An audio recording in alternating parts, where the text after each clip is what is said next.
First off, I want to thank the grace of heaven and the virtues of the masters, the mercy of the grand predecessor, transmitting masters, lectures, and everyone here today for the opportunity to give this topic. Right, so it's kind of a long title, but testimony to the truth of Tao, the principles, and heaven's mandate. Okay, because in the Tao, we talk about, well, we say that the Tao is true.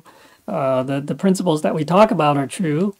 And this thing that we call heaven's mandate is also true. As opposed to, well, you can say false, but that's because the only, of course, we should be, I mean, we are talking about the truth. Okay, the truth is the only way for us to ultimately become enlightened, right? You could say achieve or attain nirvana, right? Transcend the cycle of life and death, become a Buddha, okay? Because that's the true path. That's the true Tao, okay? So we need to kind of distinguish, what's true and false. But actually, the testimony is really it's kind of like a testimony means like a witness to this, okay? So because we talk about all this as kind of like kind of in principle, I mean, or kind of abstract, but the testimony you can say is kind of like real, maybe some real example or something like that, where we can kind of see, yes, it is true. Okay, all right. So we're not, it's not like we're not just making this up. Okay.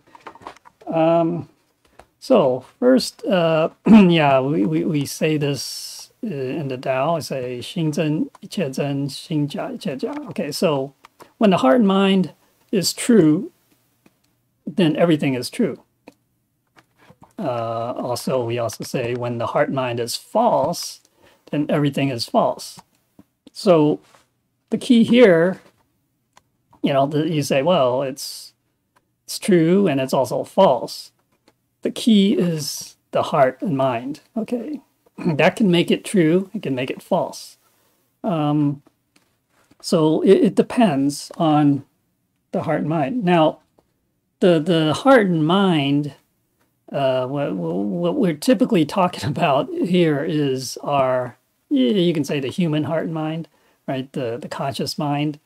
Yeah, but we're not talking about like the Tao itself. The Tao is the truth. Tao is not false. Okay, but and also like we say the Tao heart or mind, Tao heart mind, that is also the true mind or the Bodhi mind. Okay, but so we're here talking about the human conscious heart and mind. Okay, so that can be true and that can be false, right? Now, this does not mean, okay, so this might sound like it's saying, let's say if I believe something, if I believe in something, then that makes it true. Or if I don't believe something or don't believe in something, then that makes it false. That's not what that doesn't mean that, right? Because, I can believe well, there are people who believe that the earth is flat, right? So that's what they believe. But does that make it true? And maybe in their mind, it's true, or they think it's true. They think that's the reality. But from other perspective, it's false. Okay, or you can say, they're in the small minority of people who think that. Because we also have other, you can say, so-called objective evidence to prove that it's, what they're saying is false, okay, what they believe in is false. All right. So, yeah, it doesn't mean that. Or people who don't believe in karma or causality. They don't believe in the soul, right? They don't believe in this cycle of birth, death, and rebirth. Does it mean that it doesn't exist? No. Does it mean that it doesn't affect them? No. so that's yeah, it doesn't mean those things, right? It's, you know, when we believe those or don't believe these things as being true, then we are just deluded. All right, it's a delusion. Okay, so and delusion is false, right? So now, so this is kind of related. Yeah, okay. Well, actually, okay. Now, on the other hand, we can also take what is true, so the Tao, right? The principles, and also heaven's mandate.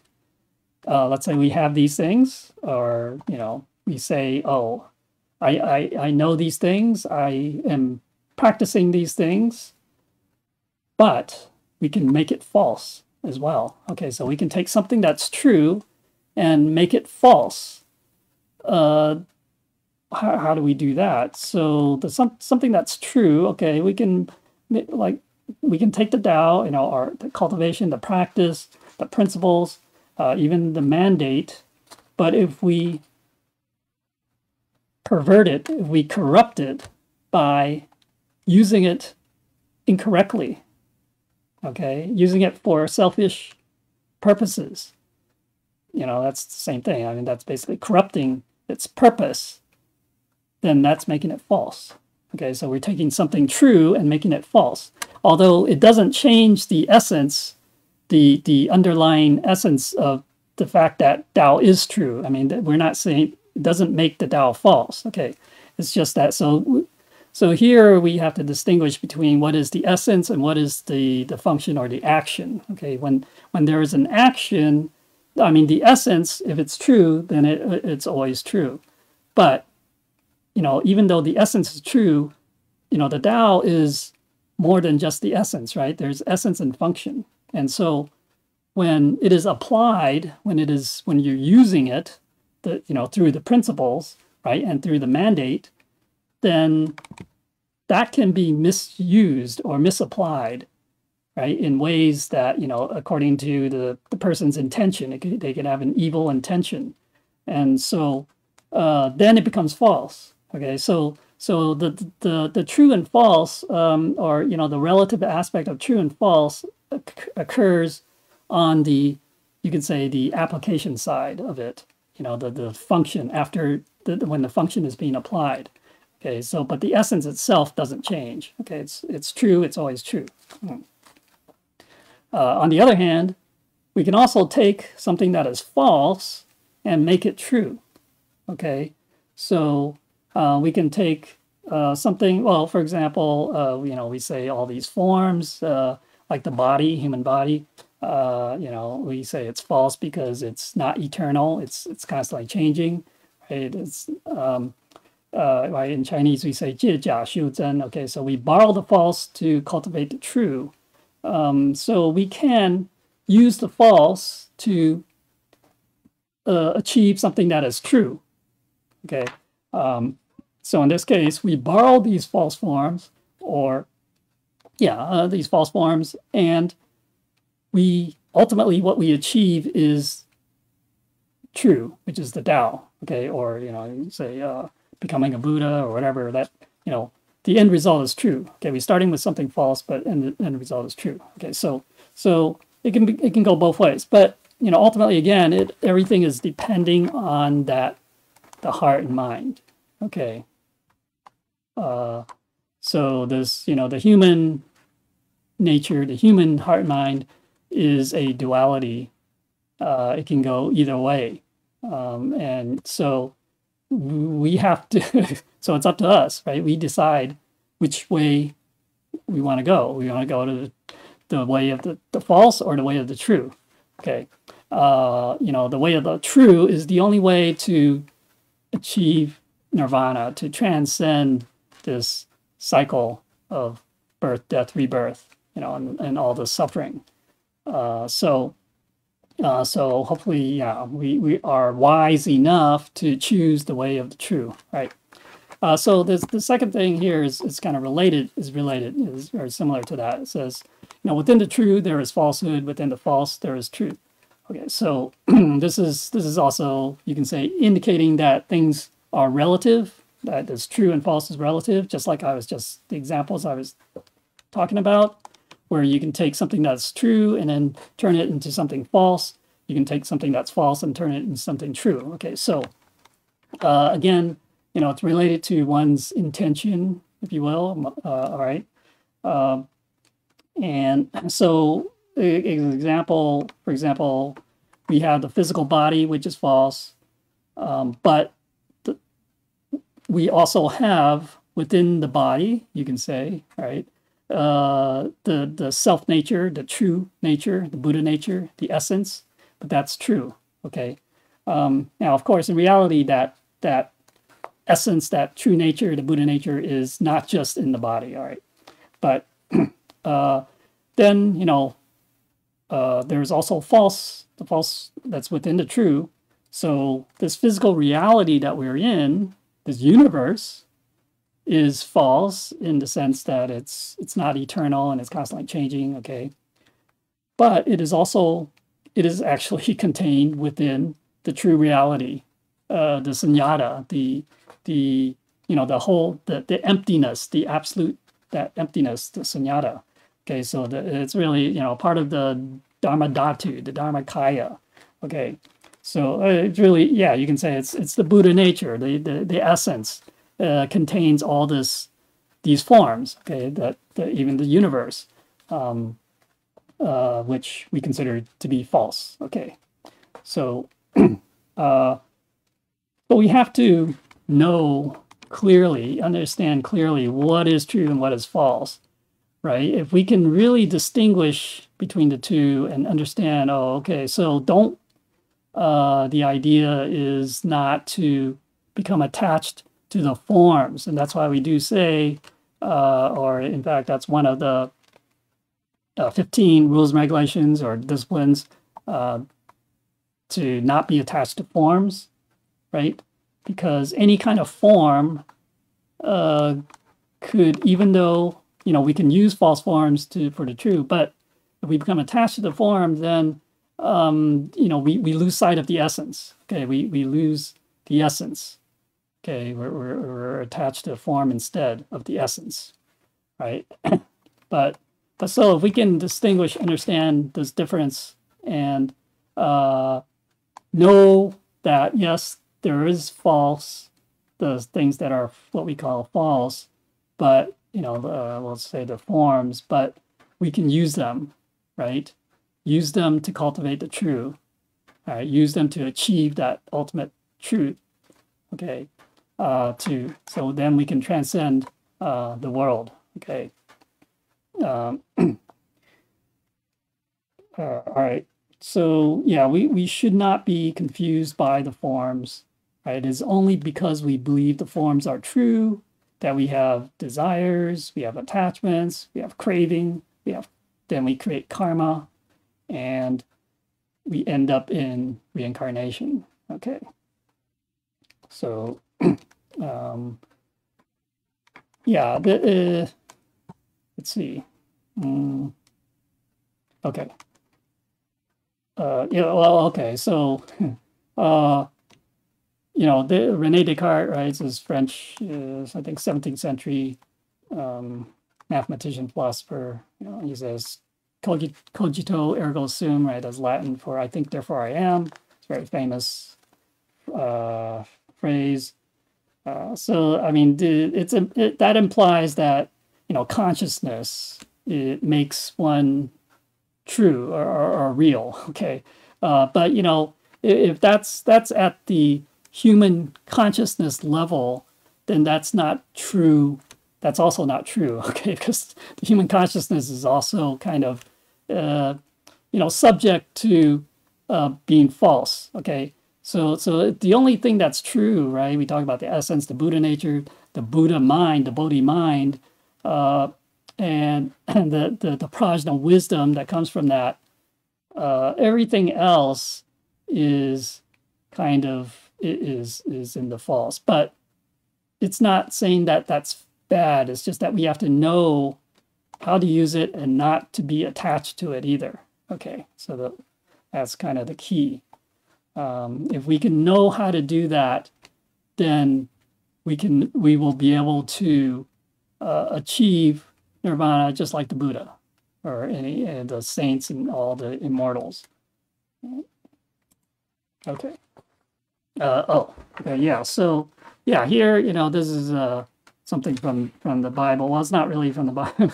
It's from the Gnostic Gospels. Okay, the Book of Thomas. This is not in the Standard Bible, but what he said here, says Jesus said, "If your leader say to you, 'Look, the kingdom is in the heavens,' right? Then the birds will be there before you are. If they say the kingdom is in the sea, then the fish will be there before you are. Rather, the kingdom is within you, and it is outside of you." So, the kingdom, yeah, well, you say kingdom of heaven, okay. But basically, where is this kingdom of heaven? Where is heaven? Where is, or we can say from our point of view, or from the Buddhist point of view, where's the Buddha nature? Okay, where is that Buddha nature? Where is that essence? It's within us and it's everywhere. Okay, it's inside and it's outside. So it's not just within, like we think of our soul as just being within us, and that's true. I mean, we could say the soul is kind of a little bit a limited thing, but the Buddha nature, the essence, is everywhere. Okay, so the same thing. Heaven, you can say heaven. This would be talking about the kingdom of heaven, the absolute heaven. When we talk about absolute heaven, okay, that's the form, the heaven of truth. Okay, that's everywhere.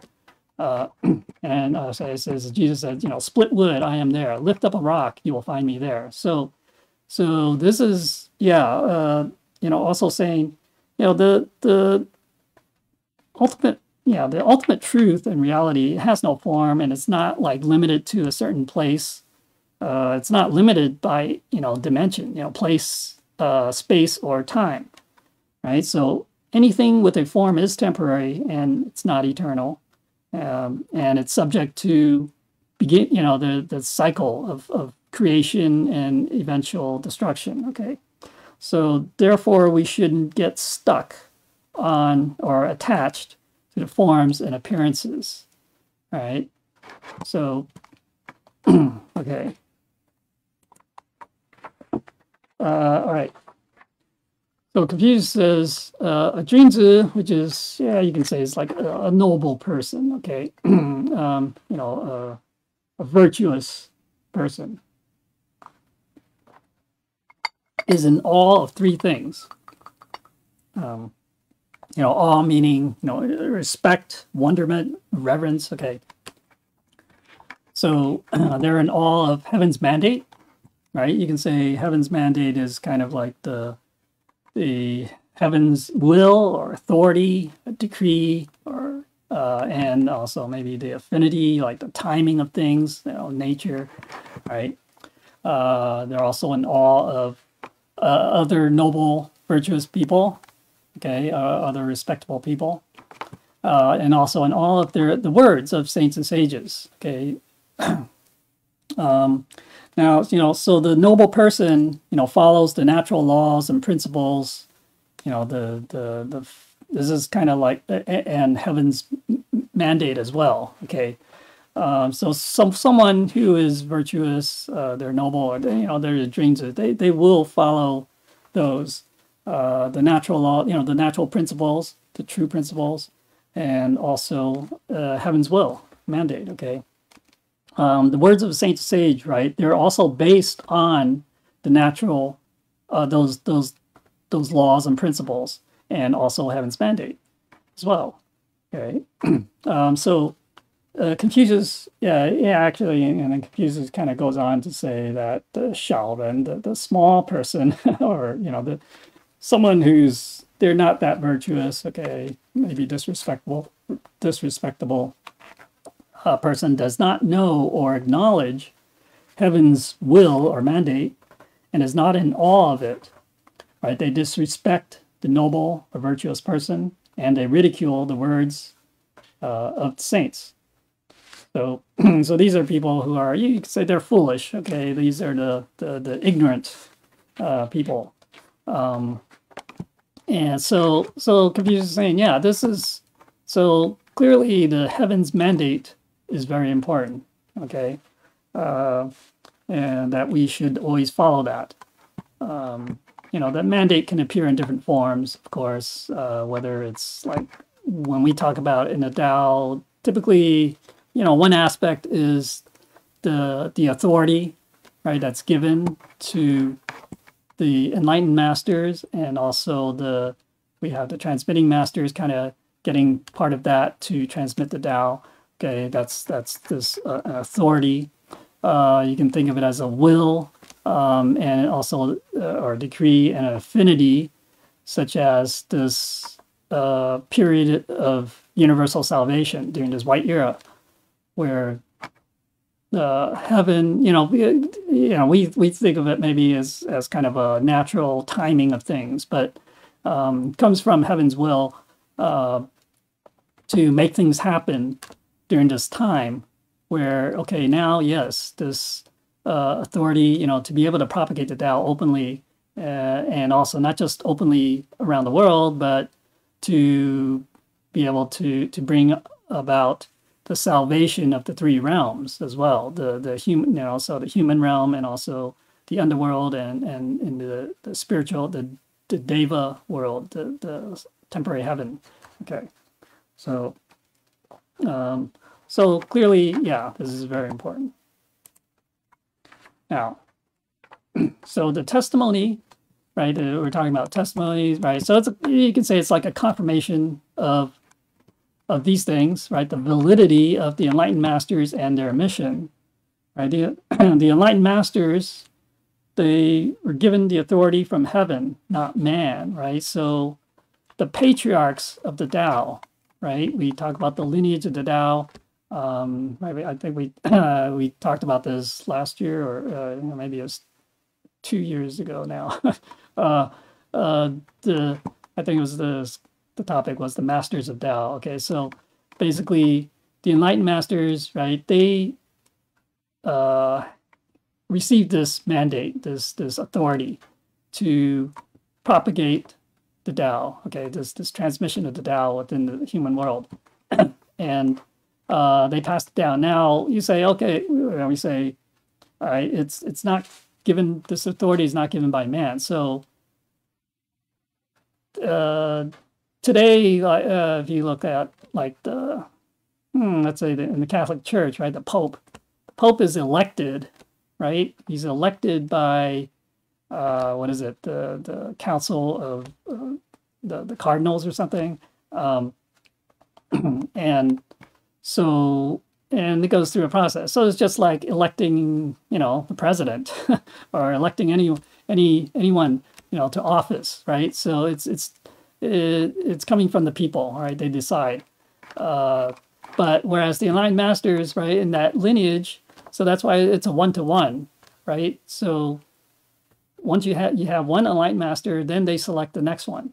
So because the enlightened master already has that heaven's authority, then they can choose the next master. Then, right? So and it didn't come, it wasn't voted upon or anything like that. Okay, so therefore you can say that, well, as long as they have that, there's that lineage where it's one enlightened master passes it on to the next one, then we know that they are all, they're all valid. Okay, as long as the first one is valid, then the rest are all valid as well. Okay, so now also the enlightened master, must be recognized and acknowledged by the three realms, the human realm, in the underworld, and also in the Deva realm. They must continue the lineage of Tao. Okay, so that's what we're saying. They must be able to save sentient beings from the bitter sea and return to heaven. So that's kind of part of their purpose, is to be able to enlighten well, I mean, at least, just like for today, for us today, it's to transmit the Tao, the three treasures, okay.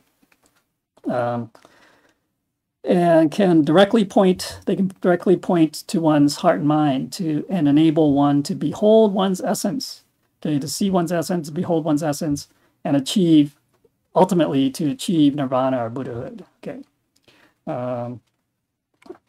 Now, okay, so yeah, and then okay, so then we're also talking about the testimony of the truth of Tao principles and heaven's mandate. So the Tao is the essence of everything, including life, right? That's the Buddha nature aspect, the true nature aspect. So without the Tao, I mean, everything depends on the Tao, okay? So without the Tao, there's nothing. So, and the principle, right? You can say the principle are kind of like the function, kind of like part of the function of Tao, okay? So we might call it, look at it as the natural laws that govern everything, right? In nature, right, we know that there are certain physical laws that make things work the way they do, but also in humans, in life, there is also certain natural laws, for example, for us, coming from our conscience, right? So you can say these are more like moral or ethical type of natural laws. We call them maybe virtues, okay? And then heaven's mandate or authority is given to enlightened masters carry out the will or decree of heaven, okay? So, so these three, you can say, is, you say, the Tao, so that's kind of the essence of everything. The principle is kind of like function or part of the function. And then heaven's mandate is like the force or I guess the force or the power, the thing that kind of makes the functions happen, okay? Okay, so, but actually, so we tend to talk about these three separately, but it's three in one. They're all really part of the one. Okay, all three of these things are together. You can't really say, it's just talk about heaven's mandate without the Tao or the principles, and you can't talk about the principles without Tao and heaven's mandate. You can't talk about Tao without the principle and heaven's mandate either. So they're all together. They're all part of the whole, all right? So these are maybe, when we talk about it in this way, it's like different aspects of the one, the whole. So, earlier we said that what's true or the truth has no form, right? And if we look at the Tao, the principle, and heaven's mandate, in fact, they're all formless, right? Right? There's no form to these things. And so these are all, you can say they are true, okay? Because if there was a form, then it would not be true, right?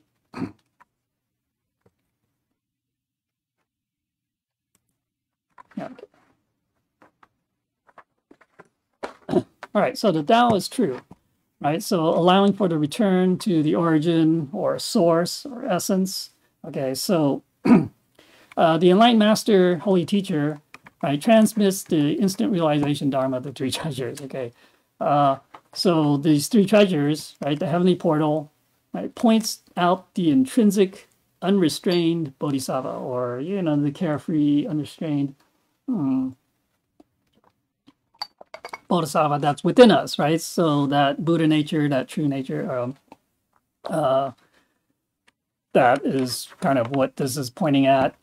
The divine mantra, points the way to that bright inner world that's within us. Okay, so, and also the holy hand seal, is like the covenant that calls to the inner pure child of the true self. All right, so these are all kind of pointing to what's inside of us, pointing to that the true self, right? What is true within this false body. Okay, so now, of course, when we explain three treasures, you know, we also talk about these kind of as forms, but they are not. Those are just pointing to the true, what's true. Okay, so and but yeah, so everything really, what is really true is not out there, right? So right, there's a TV show that says, you know, the truth is out there, right? So, but actually, the truth is not out there. The truth is it's not to be found outside. The truth can only be found inside of us, right? And all the teachings, the sutras, they are all trying to point to that truth, right? The teachings itself is not the truth, because the teaching is a form, okay? I mean, sure, it's based on those true principles, but again, we shouldn't be attached to the forms, right? So that means don't be attached to those teachings either, the words. We have to follow the teachings, understand it, right? Follow them, and then ultimately realize what they are actually pointing to, which is that truth that's within us, that true self, that true nature, Buddha nature, okay? So that is the ultimate thing. So all cultivation is all about that, right? All the sutras, all the teachings is all about that, okay? To point to that truth that's inside of us, right? And but that's all they can do. That's all even the Buddha cannot say, oh, this is the truth. They can only point us in that direction, to guide us, try to get us basically get us to the door, right?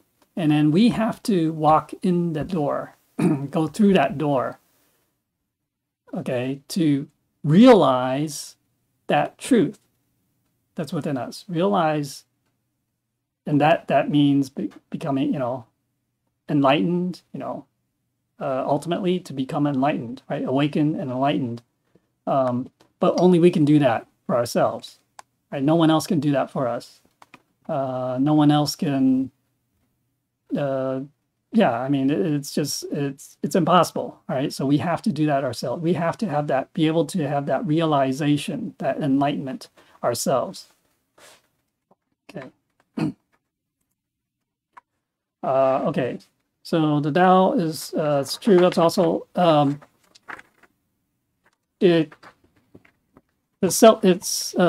self-created state of supreme unsurpassed nirvana. Okay, so how we can achieve this state of supreme unsurpassed nirvana through the practice, right? Through the practice of the principles of, like, to say, the 6 paramitas, right? Where we have charity and giving is the first one, which overcomes our greed.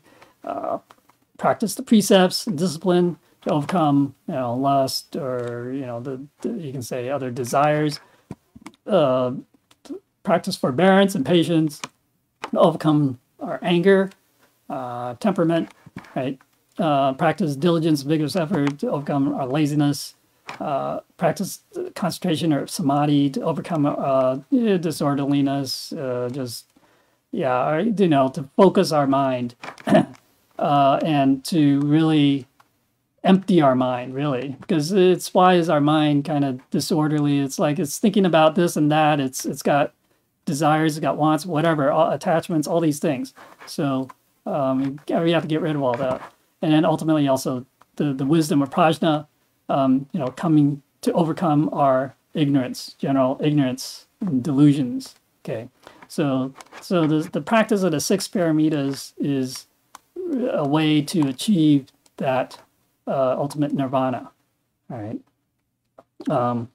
right? Because well, in the Bible it says, right, we are made in God's image, right? Because and therefore, you know, we actually have the same functions as God, you know, or a Buddha, right?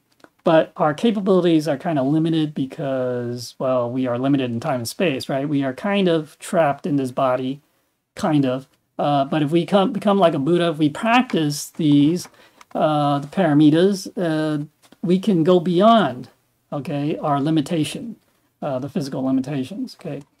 Now, nirvana is also not something that can be gained or obtained externally, right? Nirvana, again, remember, enlightenment, it comes from within, okay? Anything that we get from the outside is, whether it's knowledge, the teachings, these are all only, hopefully, aids, things that can help us to realize, okay, to become enlightened, right? So nirvana is really actually a state of mind, or, state of mind and being. It is not a place. Like, so absolute heaven, when we go to heaven, or when we're talking about absolute heaven, it's not really, if we're at that level, we're completely, that's basically we achieve nirvana. We're not in any particular place, not in the sense of how we think of it, in this three-dimensional space. But so it's more like a state of mind, really, because the Buddha, while he was still in this world, he was already in a state of nirvana. Okay, so it's not, it doesn't matter where he is. Okay, so it's not that. All right.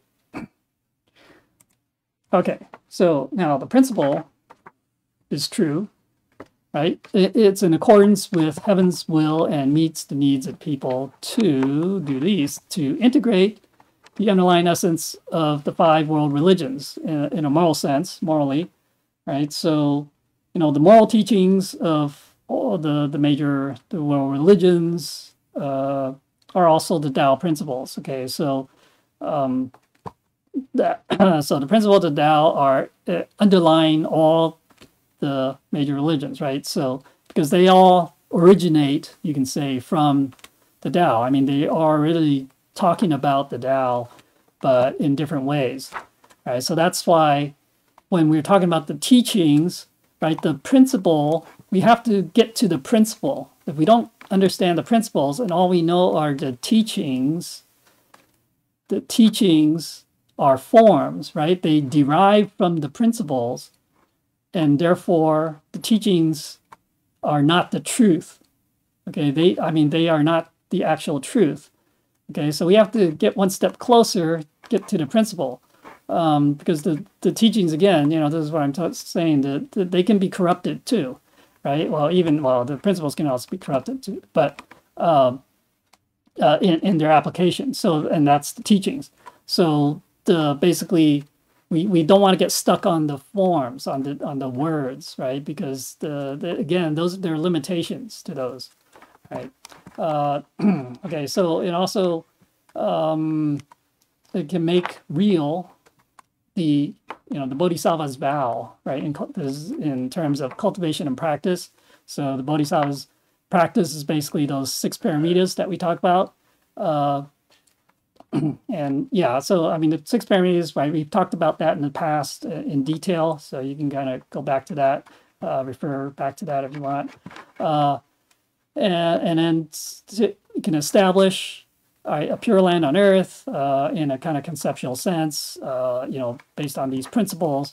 If everyone follow these principles, then everyone would do, quote unquote, the right thing, and the world would be a much better place, pure land, right? We can advocate for complete self-reliance, kind of, I don't know, economically. I mean, basically, becoming kind of I don't know about self-sufficient, but definitely that everyone can fend for themselves. They can stand on their own 2 feet, right? It's like we teach someone to be able to do something for themselves rather than doing it for them, right? And they get the result. But if they learn how to do it themselves, then they don't need to rely on anyone. Okay, so the principles can do that for us, right? If we understand the principles, then of course, we have to also develop our wisdom, know how to apply those principles. Then we can become self-reliant, right? Then we don't need to ask someone, how do you do this in this situation, right? Whatever, we can always apply the principles to any situation, all right?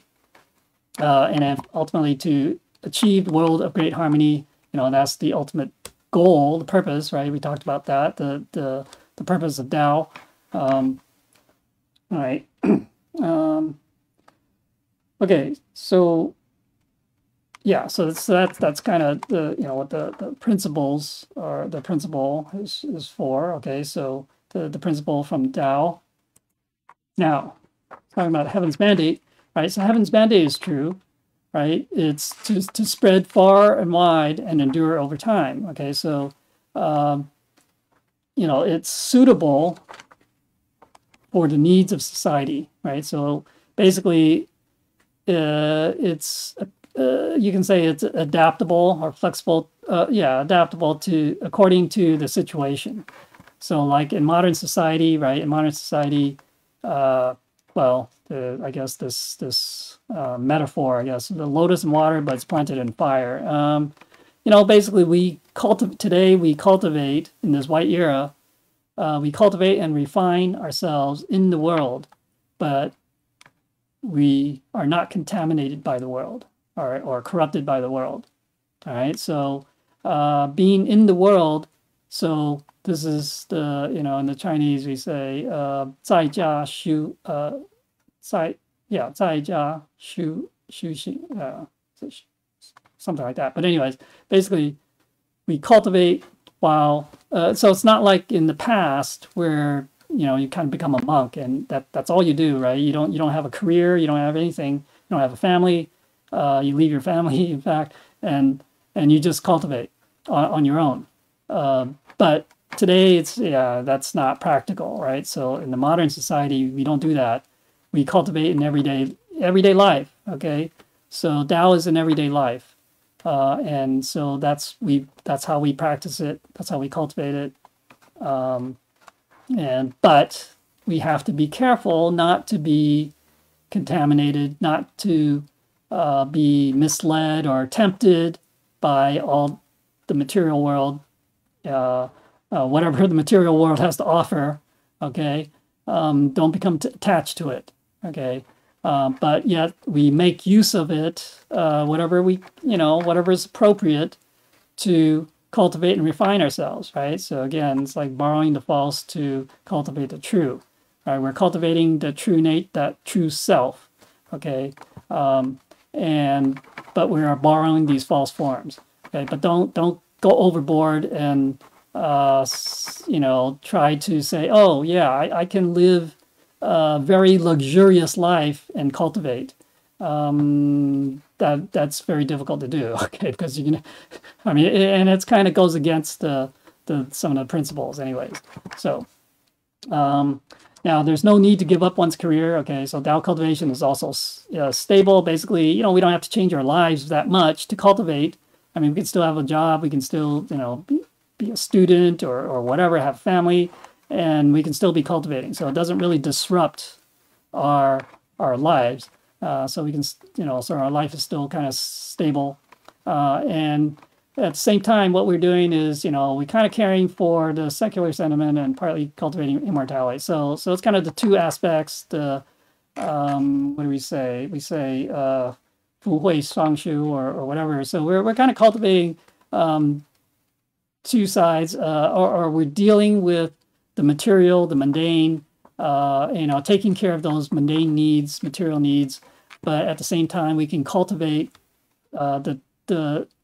cultivate immortality, cultivate that truth, that true self. Okay, to try to achieve that immortality in the end. All right. So again, this means that we cannot become too attached to the material stuff, the mundane. All right. And also we can establish Pure Land, okay, universal salvation through the practice of Confucian ethics, right? Today, during this white era, because of again, what we were just saying, the way we cultivate is not like it was, hundreds or thousands of years ago.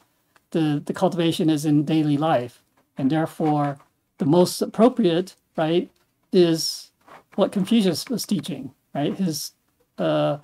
Confucius' teaching of his ethics and morality, they apply in everyday life. Okay, so that's why that's important. And then we cultivate ourselves, right? So he's saying, yeah, cultivate oneself. Regulate the family. We start from ourselves, then to our family, then to society. The nation as a whole, to bring about world harmony and purify the world. And we all work together with this shared sense of purpose, okay, to achieve that goal. Now, and then Maitreya's Pure Land of Universal Salvation, which is you can say, the destiny, all right. The easiest way to transcend life, the life and death cycle, okay. So, and right, receiving the Tao and cultivating Tao is the easiest way, to transcend. So in this one lifetime, we can achieve that, right? Whereas if we're still practicing in the old ways of, whether they do meditation or whatever the ascetic practices, unless you receive the Tao, then you're still in that cycle of life and death, and you can't transcend it immediately. You can't transcend it in one lifetime. Okay. The cultivation and practice is actually simple and easy, right? So although we have this body of an ordinary, mortal body, an ordinary person, right? But we don't have to meditate, right? Just like the way that they did in the past, right? We don't have to necessarily get rid of all our vexations, although that's what we try to do, of course, get rid of our worries and things like that. But we still have those because we're living in society and we're living in amongst people, and so it'd be very difficult to have none of that. But we don't fear this life and death cycle. Okay, so because we know if we cultivate well, we can transcend that cycle. The practice, there's an emphasis on, benevolence or kindness and mercy and all that, right? And, for one, because we understand also that if we also understand karma, we don't want to create karma. Therefore, we try to establish good affinity with everyone, with all sentient beings. Okay, so and that's you do that through benevolence, right, and mercy, right? So there's no need for the ancient types of ascetic practices. Okay, that's not really practical today. Yeah, there are people who think, oh wow, it's cool, man. I can do this. I can practice, cultivate like those like during Buddha's time, but what can you really achieve with that unless you receive the Tao, and unless because that's why these practices, the teachings, the practices, these are all forms. These are all derived from the principles and derived from, you can say, the mandate, derived from the Tao, but because they are forms, they are subject to conditions and affinity. And today, the conditions are different, right? The affinity is different. And therefore, those practices don't necessarily apply today, or are not appropriate today. Okay. So it's also basically, Heaven's mandate today. It's also writing the history of the White Era, right? This is the mission of the White Era. You have the Enlightened Master is born, right? They continue the mission of the Tao, or the lineage of the Tao for thousands of years, right? It opens up the authentic line to Nanping, or I guess Jigong Buddha's world, basically. Okay, so because Jigong Buddha is our holy teacher now, he's the Enlightened Master now during this White Era, and he basically it is through the Jigong Buddha mercy, and it is also the transmission of the Tao, that we can basically return to transcend the cycle of birth and death. And I guess we go to his world of Nanping, But anyways, the 1-point transmission to transcend life and death cycle, right? So if one does not seek salvation from Tenran, which is our holy teacher, Jigong Buddha, right, it will be difficult to obtain a human life for thousands of years, right? So, yeah, this is, we have to be careful. I mean, if we don't receive the Tao, then we are still subject to reincarnation, and when we do reincarnate, it's very difficult to actually have a human life, right? We can be born as animals, right? Or in the ghost, as a ghost, something like that. So it's very important that at least, we do say that, yeah, if we receive the Tao, then yes, we can transcend, and of course, how long? I mean, we say, okay, so we transcend the cycle of birth and death, but it's not. It depends on how much our merit, kind of merit we have, our merits and virtues. Okay, so if we don't have enough merit and virtue, then in the next cycle we have to come back. But at least we'll come back as a human. Okay. But so that's why, we should definitely seize the moment, this lifetime, do our best to perform merits, nurture our virtues, so that, maybe it's possible for us to achieve, become like an immortal, right? A bodhisattva, or like, I don't know, I guess, Dashen, I don't know what that would be, but it's like basically a saint, and then there's no need, to come back, because we'll have sufficient merit, virtue. Of course, as a bodhisattva, we would vow to come back and save sentient beings, okay, in the next cycle, but that's a different story. All right. Okay, so the universal salvation of the three realms, right? So universal salvation has not existed since the ancient times, right? This is only the current, during this, well, it's a little over 100 years ago that started. So for the past thousands of years, there was no such thing as universal salvation. So this is a very special time period, right? So the affinity that we have is pretty astonishing, that we can be here today during this period, right? All immortals aid in the Tao propagation during this time as well. So because Maitreya Buddha he's in charge of the heavenly affairs during this time.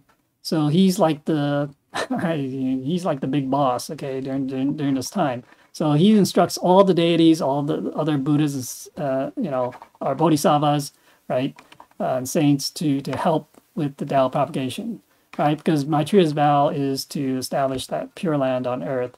I don't know, this flying phoenix transformed into saints and Buddhas. So, basically, calling on all the Buddha and saints to help during this time period, because it's the time of universal salvation, and it's a very special mission to try to bring back as many, well, ideally all, but probably can't achieve all. So anyways, as many of the souls, the original souls, that, good people, back to heaven, okay, to transcend the cycle. To widely spread the customs, or you say traditions, the practice of the Tao, universal salvation to carry out heaven's will. We have universal salvation because it's due to heaven's will. We enlist the talent through the examination and to spread the Tao customs and practice, etc. So this is a time where the heaven is selecting those who will to basically become these saints, immortals, bodhisattvas, to actually carry on the Tao mission. Okay, so So hopefully, you know, we're here, we're learning the Tao, we're practicing, and we're getting involved in the Tao affairs, propagating the Tao. Then yes, then you can say that we are, you know, working for heaven, and we are working to propagate for the Tao, and so we would be, you know, hopefully we'd be selected, okay, as part of that group, right? Okay, yeah, let me see. Well, maybe I'll start this, or maybe not. Let me see.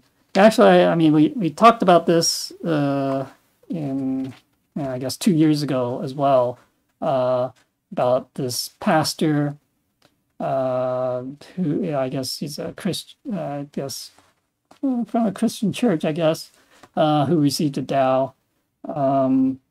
But this is, again, this is, you know, now we're talking about like the testimony of that the Tao is true, the principle is true, and the mandate is true.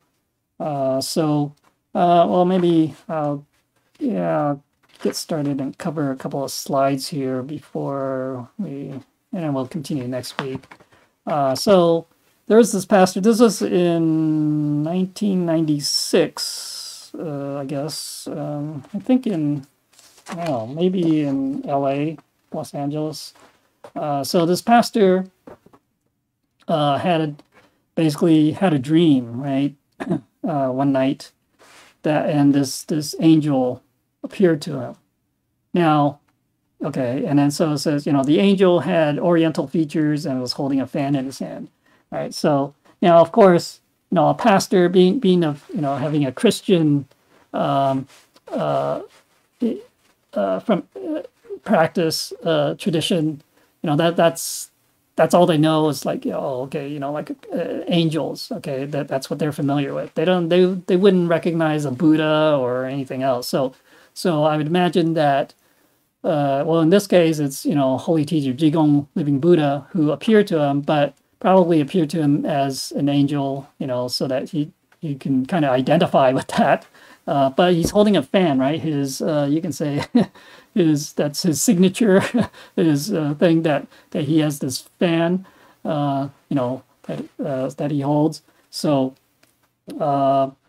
and so the basically the angel, you know, said to the pastor, right, so tomorrow a man will come and bring you to receive the Tao. You must go with him. Only then can you transcend the cycle of life and death and return to the kingdom of heaven, right? The pastor then rebutted, saying, I am a holy man. I love God, and God loves me. After I pass away, God will take me up to heaven. So the angel answered, it is not what you think. You must receive Tao, fulfill God's will, perform God's righteousness. Only when you are a recognized servant of God, right, can you then return to heaven. So, you know, the pastor then asked, you know, what is Tao? The angel answered, let me use a simple sheet of paper to explain Tao to you. Let us assume that this paper encompasses Genesis and the whole universe. The upper face represents heaven, and the page facing downwards represents the mortal world. The mundane mortal world is the place where living beings, worldly, you know, mortals reside. So how do we find a way that can lead us from this world back to heaven, right? So, you know, it shows a piece of paper and basically folds. Okay, so the angel then folds the sheet of paper into the shape of a ship or a boat, I guess. Right? So fold it in half and then folds one at the corners, and then so you get the thing on the right. And the angel then asks the pastor, says, what does this look like? The pastor answered, oh, I don't know.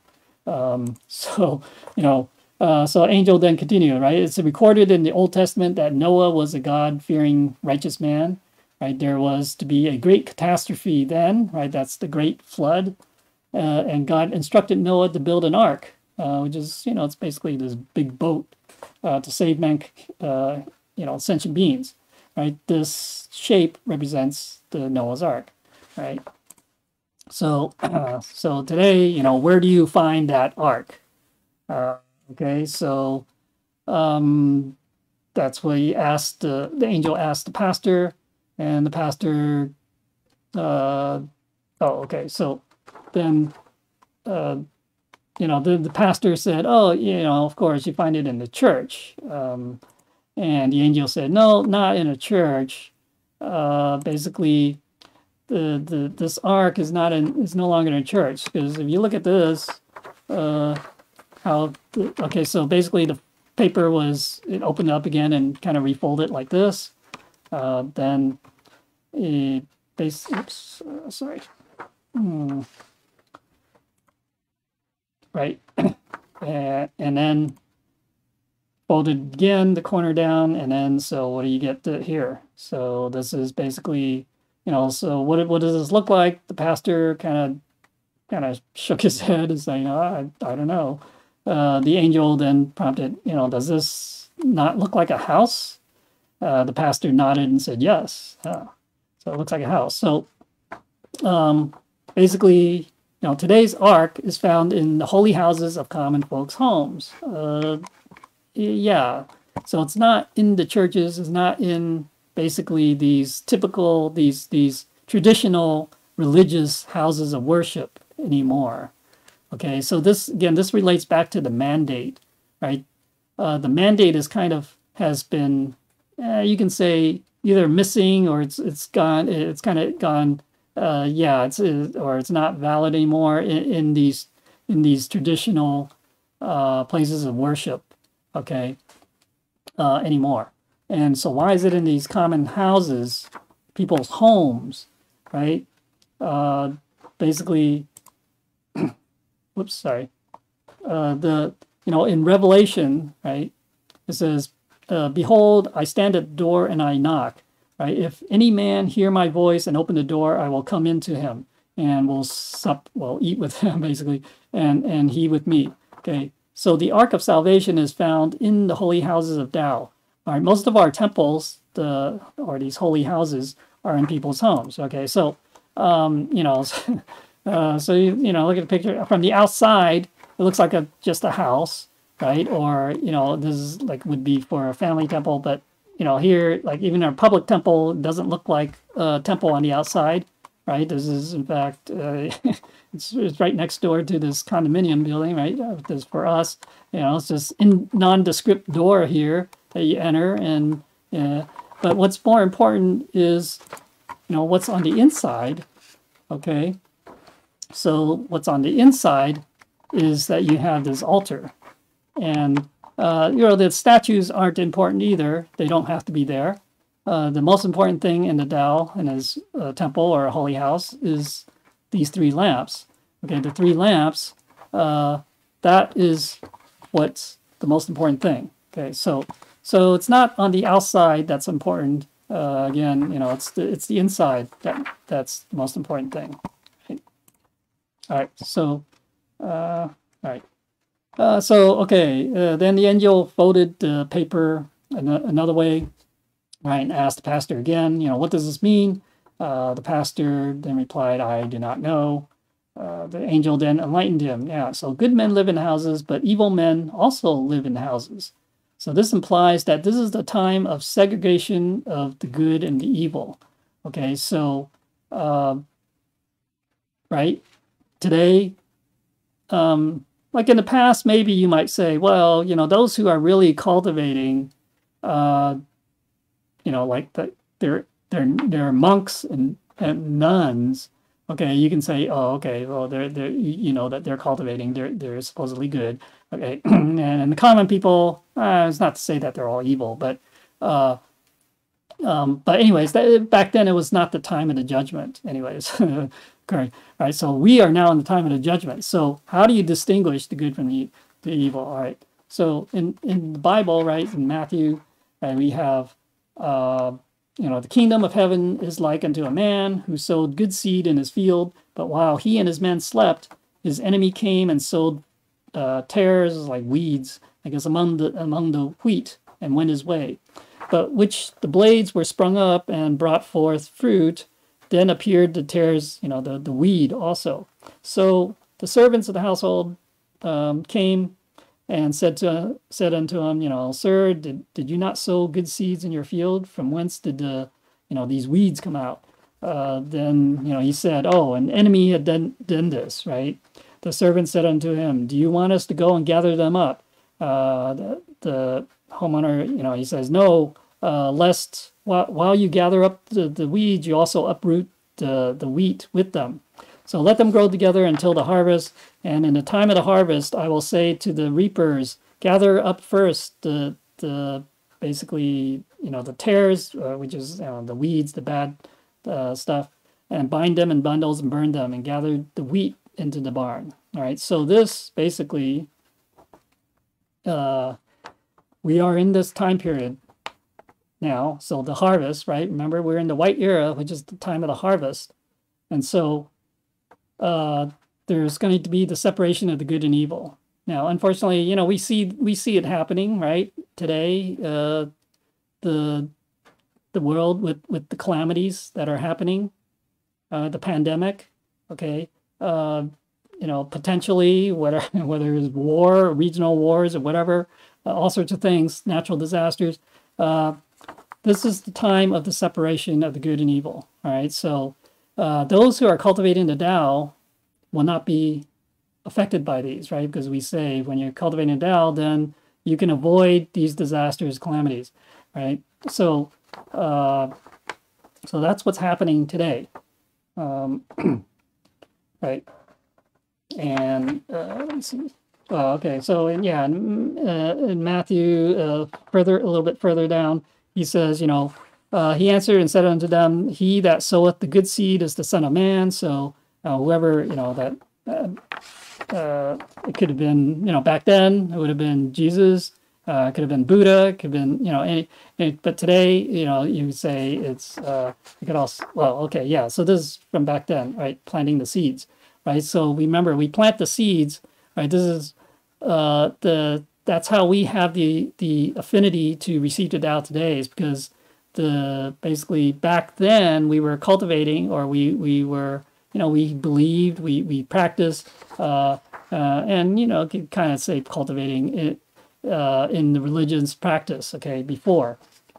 So the field is the world, good seed are the children of the kingdom, but the tares, the weeds are the children of the wicked ones, right? The wicked one, basically, you say the devil, right? But basically, who's the devil, really? It's our delusional self, okay? So we believe in, remember the 5 skandhas, all that stuff, temptation of the forms, the desires, right? Attachments, creating karma, okay? So it says, the enemy that sold them is the devil, okay? So the harvest is at the end of the world. The reapers are the angels, right? As therefore the tares are gathered and burned in the fire, so shall it be in the end of the world. The Son of Man shall send forth his angels, and they shall gather out of his kingdom all the things that offend, and them which do iniquity, do things that they shouldn't be doing, and shall cast them into the furnace of fire. There shall be wailing and gnashing of teeth. Then shall the righteous shine forth as the sun in the kingdom of their Father. Who hath ears to hear, let him hear. Okay, so basically that's, that's so that in Revelations there, this was in Matthew, right? So it's kind of foretelling the future, talking about the time period that we're in now, where there is this separation of the good and evil. And so people who receive, it's not to say that anyone who receives the Tao is necessarily good. They can still do evil. Okay, so again, we want to emphasize that when we propagate the Tao, when we bring people to receive the Tao, they have to make sure that they are of good moral character. Okay, that's actually one of the requirements, if you will, or prerequisites. That we don't just bring anyone to receive the Tao. If you don't know their character, you shouldn't bring them in. Okay, I mean, you have to kind of know that they're a good person. Okay, so, all right. Now, okay, because of the time, we're gonna kind of stop here, and we'll continue this next week. Yeah. All right. Okay, so if I said anything wrong, or not satisfactory, I asked the Buddhas for forgiveness and also asked the Transmitting Masters and lectures for their corrections. Thank you.